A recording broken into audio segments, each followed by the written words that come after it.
What up everyone, welcome back to the channel. Today I want to go over my 2019 Toyota Tundra Overland Build. This is my go anywhere, camp anywhere rig, and I've been building it for the last about 9 months or so, and I've loved every single second of it. So let's get into the details. Before we get started, I want to divide this video into a few sections. So like every Overland build, there's a few important parts that I really want to cover. To begin with, it's going to be suspension, wheels, and tires. And then to second, it's going to be the electrical setup and onboard air setup.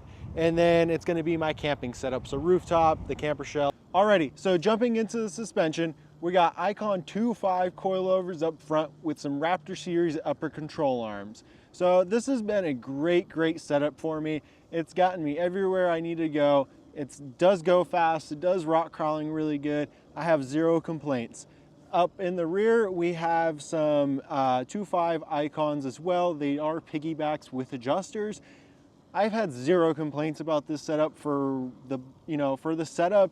It's better than your Bilstein setup, but at the same time, it doesn't cost you a fortune like, Kings and some other brands. I just want to take 1 second and mention that the suspension setup was custom tuned by LK Technical Services here in Phoenix, Arizona, and it does have a heavier 700-pound spring up front, and the rear Icon RTX leaf pack is on option 3 with a swapped leaf. So keep that in mind.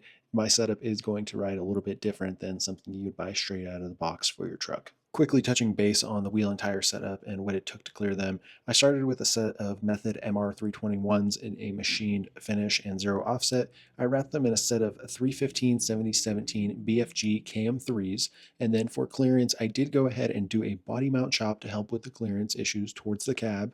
My adjustable uppers helped with the caster to get the tire away from the cab, but with it being on a zero offset, clearing bigger tires is always an issue. As you see, I am running aftermarket skid plates on the truck. After denting up the stock skid plates fairly quickly, I did go ahead and do a TRD Pro aluminum skid plate up front, and I am running a cat protector skid plate underneath. It's about 3/16 steel, and it helps cover the transmission pan and some other vitals under there. That's it for wheels, tires, and suspension and those skids. So let's get jump start into the electrical system and the lights.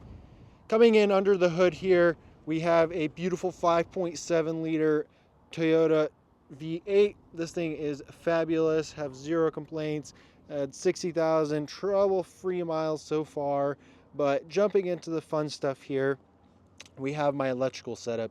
This electrical setup is really nothing fancy. I did upgrade the battery terminals there to some billet battery terminals, and then coming up here to my custom aluminum mount, we have some fun electrical stuff here. So to start, we have power coming in right here to this main shutoff. This shutoff basically controls everything to those distribution blocks, and if I ever have any electrical gremlins, it's simple as shutting off that shut off, and I don't have to deal with any of the aftermarket accessories. Jumping into those distribution blocks, those are just some simple distribution blocks, nothing fancy. And then we have our aux beam relay box here that controls anything that needs to be switched. Lights, onboard air, tons and tons of stuff. And then here we just have a 80 amp fuse for my onboard air system, which is my dual Viair, or actually ARB air compressor. Alrighty, to start, here is my onboard air system. This is really nothing crazy, but it's just a ARB twin air compressor. And here is my 4-way inflation system. I did a full video on this. You'll see it up here on the right corner, top right corner, and I will link that video, basically going over my full inflation system on this vehicle. Next, let's jump into the lighting system. Starting up front, really there isn't anything fancy with this truck when it comes to lights so far. All we have is a pair of 9-inch aux beam lights up front. This has been a fabulous upgrade so far. They're super bright for the price, and I really have zero complaints so far. They've only been on there for a few months, but they have some crazy output. Jumping to the rear of the truck, the lighting setup here is simple as well. All we have is 2 Amazon chase lights. This is to make sure people see us out here in the desert when we are running these trails. So it does get pretty dusty out here, so having some chase lights is super important. Make sure you don't get rear-ended. And then coming up here, we just have some camp lights. These really help with illuminating the area around when you do have camp set up. They've been a savior. Quickly, just jumping into the interior, I just want to go over a few things. To begin with, there is the lighting system, the aux beam switch panel.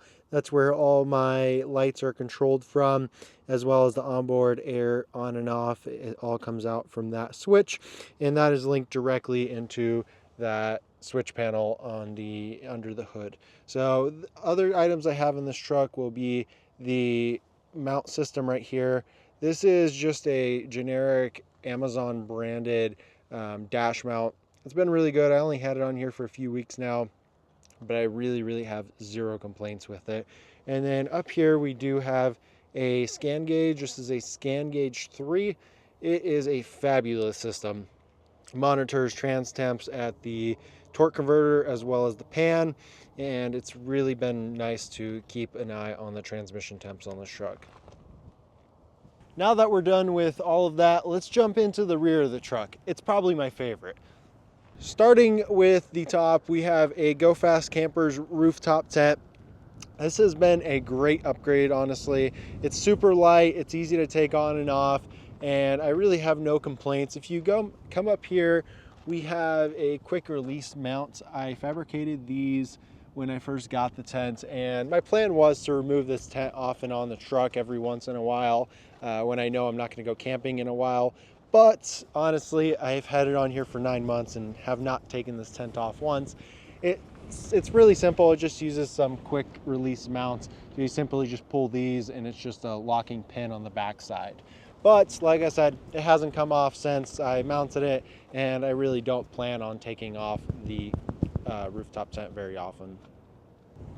Next thing down, we have the ARE camper shell. This is a Z-Series camper shell for this truck, and honestly, I've been super impressed with this thing. So it holds the weight of the rooftop tent somehow. I don't think it's rated for it, especially with 2 people up there, but it has worked.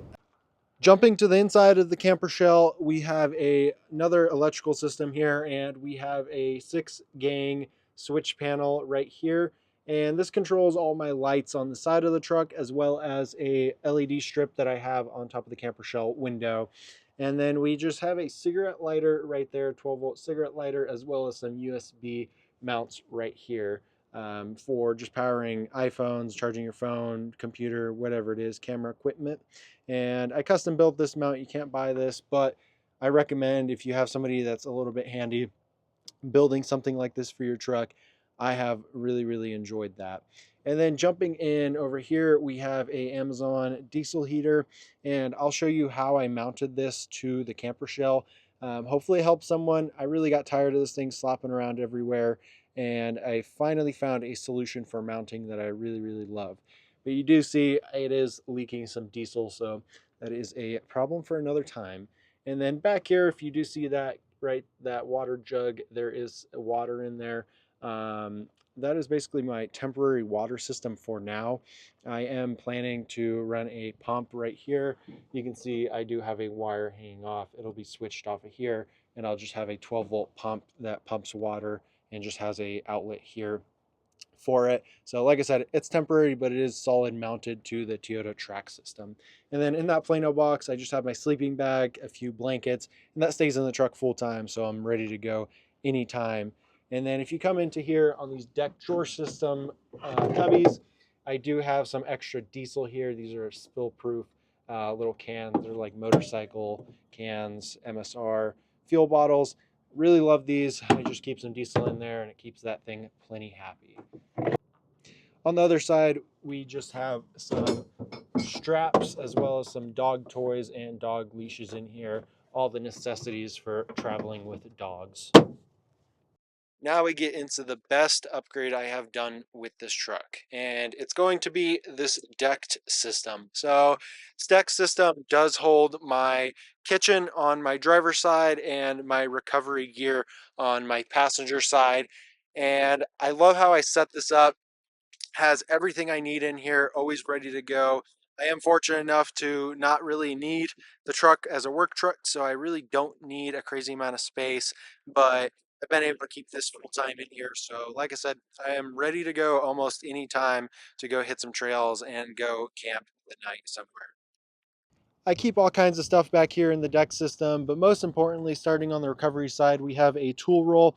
This keeps a whole bunch of just basic hand tools in here.